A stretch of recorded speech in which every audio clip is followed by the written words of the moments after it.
প্রিয় ভিউয়ার্স, আপনারা দেখেছেন গতকালও এই ছাতাগুলো খোলার একটা ভিডিও আপলোড দিয়েছিলাম। আজকেও সকালবেলা রওজায়ে আতাহারের সামনে এসেছি নবীজিকে সালাম দিতে ফজরের নামাজের পর।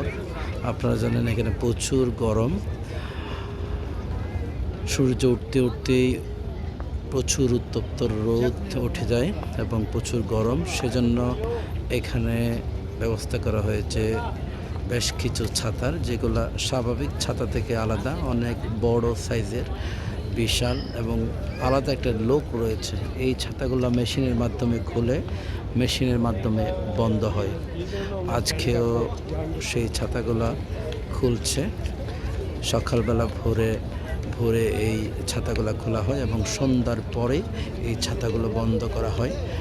এই ছাতাগুলোর নিচেই নির্বিঘ্নে হাজিরা ইবাদত করতে পারে। প্রচুর গরমের মধ্যেও এই ছাতাগুলো হাজি সাহেবানদেরকে শান্তিতে ইবাদত করার ব্যবস্থা করে দেয়। এই ছাতাগুলোর ছায়ার নিচেই হাজিরা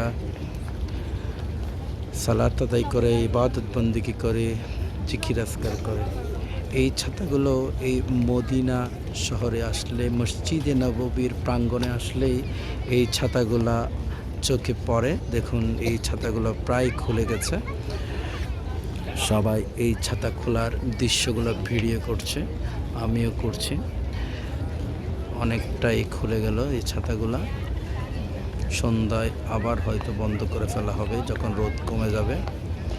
এই ছাতাগুলো মসজিদে নববীতে এনেছে অন্যরকম এক লোক, যেটা পৃথিবীর অন্য কোনো দিকে তেমন একটা দেখা যায় না। মসজিদে নববীর প্রাঙ্গণের এই ছাতাগুলো দেখতে আলাদা এক রকমের সৌন্দর্য বর্জন করে, মসজিদে নববীর স্বতন্ত্র বৈশিষ্ট্য প্রকাশ করে এই ছাতাগুলো। সব ছাতা খুলে গেছে দেখেন, আলহামদুলিল্লাহ।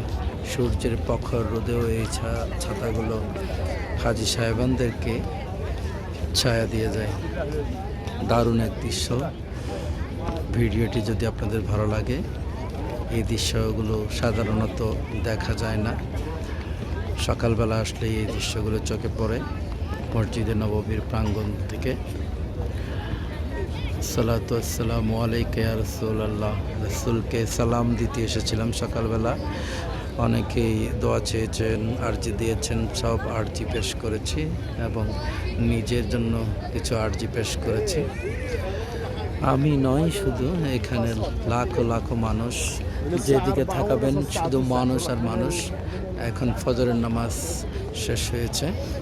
ফজরের নামাজ শেষ হওয়ার পর অনেক মানুষ রওজায়ে আতাহারের সামনে এসে ভিড় জমিয়েছে, জিয়ারত করছে দূরের থেকে। ভিতরেও ঢোকা যায় নবীর রওজার ভেতরে, তবে এখানে প্রচুর ভিড় মানুষ, হাজিরা সবাই ঢুকতে পারে না, তাই বাইরে থেকে জিয়ারত করে।